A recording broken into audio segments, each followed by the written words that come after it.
જય માતાજી મિત્રો, ચૈત્રી નવરાત્રિનો આજે બીજો દિવસ છે અને આજના બીજા દિવસે નવદુર્ગાની નવ શક્તિઓનું બીજું સ્વરૂપ એવી માં બ્રહ્મચારિણીની પૂજા કરવામાં આવે છે. તેમનું પૂજન નવરાત્રિના બીજે દિવસે થાય છે. બ્રહ્મચારિણી માતાનું સ્વરૂપ પૂર્ણ જ્યોતિર્મય, અત્યંત ભવ્ય અને આનંદથી પરિપૂર્ણ છે. તેઓ ત્રિભુજા ધરાવે છે અને તેમને જમણા હાથમાં જપમાળા અને ડાબા હાથમાં કમંડળ ધારણ કરેલું છે. મિત્રો, માતાજીની જીવનગાથા જોઈએ તો તેમનો જન્મ હિમાલયને ત્યાં પુત્રી રૂપે થયો હતો. ત્યારે નારદજીના ઉપદેશથી તેમણે ભગવાન શિવજીને પતિ રૂપે પામવા ઉગ્ર અને કઠિન તપ આરંભ્યું. આ દુષ્કર તપને લીધે તે તપશ્ચારિણી કે બ્રહ્મચારિણી નામથી ઓળખાયા. બ્રહ્મચારિણી એટલે તપના ચારિણી, તપનું આચરણ કરનારા એવો એનો અર્થ થાય છે. 1000 વર્ષ સુધી તેમણે માત્ર ફળ અને મૂળ ખાઈને પસાર કર્યા અને 100 વર્ષ કેવળ શાક અને ખાઈ પસાર કર્યા. કેટલાક સમય સુધી કઠિન ઉપવાસ કરતાં કરતાં ખુલ્લા આકાશ નીચે વરસાદ અને તડકાના ભયાનક કષ્ટો પણ ભોગવ્યા. આ કઠિન તપસ્યા બાદ 3000 વર્ષ સુધી કેવળ જમીન પર ખરી પડેલા બીલીપત્ર આરોગી નિત્ય ભગવાન શિવજીની આરાધના કરતા રહ્યા. ત્યાર પછી તેમણે સૂકા બીલીપત્ર ખાવાનું છોડી દીધું અને હજારો વર્ષ સુધી તેઓ નિર્જળ અને નિરાહાર તપ કરતા રહ્યા. હજારો વર્ષના કઠિન તપને કારણે તેમનું નામ બ્રહ્મચારિણી દેવી થયું. બ્રહ્મચારિણી દેવીનું પૂર્વજન્મનું એ શરીર એકદમ નબળું પડી ગયું. તેમની આ દશા જોઈને તેમના માતા મેના અત્યંત દુઃખી થઈ ગયા. તેમણે તેમને આ કઠિન તપથી દૂર રહેવા માટે જણાવ્યું. તપસ્યા દરમિયાન તેઓએ પાંદડા પર્ણ ખાવાનું પણ બંધ કરી દીધું. તેમ છતાં તે પોતાના નિર્ણય પર અડગ રહ્યા. પર્ણ અને પાંદડાનું ખાવાનું બંધ કરી દેતા તેનું નામ અપર્ણા પણ પડ્યું. તેમના તપને કારણે ત્રણેય લોકમાં હાહાકાર મચી ગયો.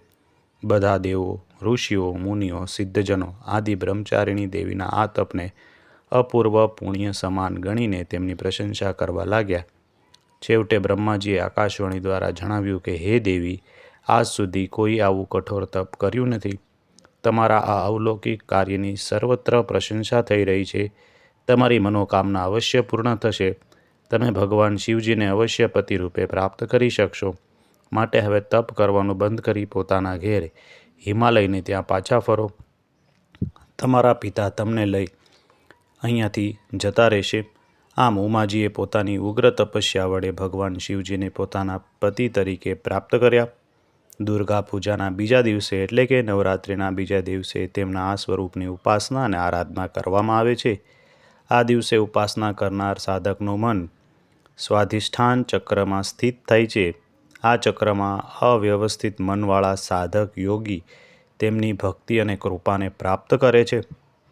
દુર્ગા માતાનું આ બીજું સ્વરૂપ ભક્તો, સાધકો અને સિદ્ધોને અત્યંત અનંત ફળ આપનારું માનવામાં આવે છે.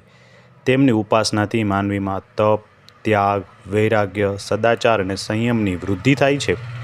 જીવનના કઠિન સંઘર્ષોમાંય તેમનું મન તેમના કર્તવ્યથી કદી પણ વિચલિત થયું નથી. તેવી માં બ્રહ્મચારિણીની આજે એટલે કે નવરાત્રિના બીજા દિવસે પૂજા કરવામાં આવે છે. આપ સૌને નવરાત્રિના બીજા દિવસની હાર્દિક શુભકામના. મિત્રો, નવદુર્ગાની નવશક્તિનું આ બીજું સ્વરૂપ છે. નવરાત્રિના બીજા દિવસે માતા બ્રહ્મચારિણીની પૂજા કરવામાં આવે છે. બ્રહ્મ એટલે તપ અને બ્રહ્મચારિણી એટલે તપનું આચરણ કરનાર દેવી થાય છે. દેવી બ્રહ્મચારિણી તપની શક્તિનું પ્રતીક માનવામાં આવે છે. આ દિવસે કરેલી પૂજા આપણને યુગોયુગ સુધી ઉત્તમ ફળ આપનારી છે.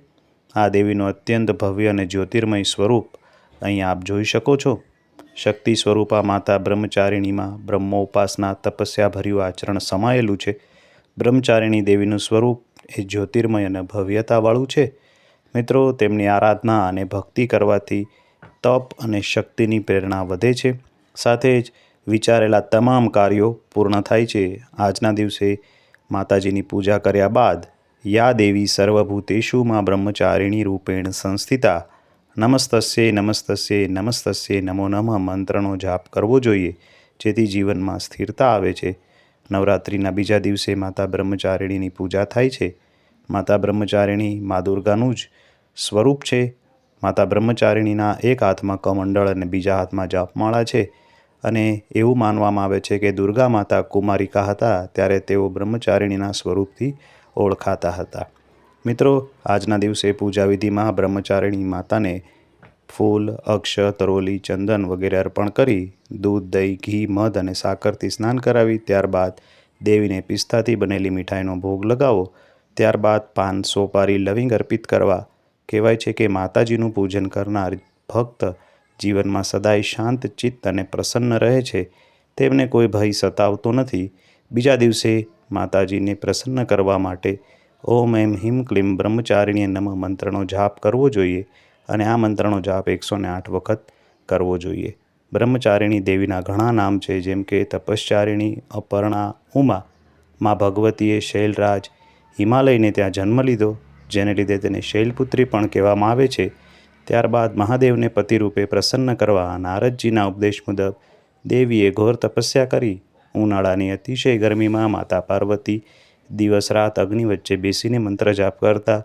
વર્ષા ઋતુમાં પથ્થરની શિલા પર જ આસન લગાવી નિરંતર જલધારાથી ભીના થઈ એ તપસ્યા કરતા. શિયાળામાં નિરાહાર રહી રાત ઠંડા જળમાં એક પગે ઊભા રહી બરફની શિલા પર બેસી મંત્ર જાપ કરતા. દેવીએ પૂરા 3000 વર્ષ આવું આકરું તપ કર્યું.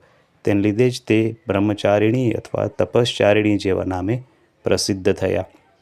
મિત્રો, બ્રહ્મચારિણી દેવીની પૂજા કરવાથી જે કાંઈ મનોકામના હોય છે તે પૂર્ણ થાય છે. માતા દુર્ગા એ સુખ અને આરોગ્યની પ્રાપ્તિ કરાવે છે, મનને પ્રસન્ન રાખે છે, કોઈ ભય સતાવતો નથી. સર્વત્ર સિદ્ધિ અને વિજયની પ્રાપ્તિ થાય છે. જીવનની અનેક સમસ્યા દૂર થાય છે, પરેશાની દૂર થાય છે અને લોકો સુખ શાંતિથી રહે છે.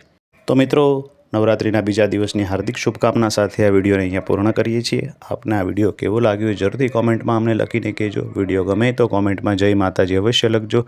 આપ સૌને અમારી ચેનલના જય માતાજી, રાધે રાધે.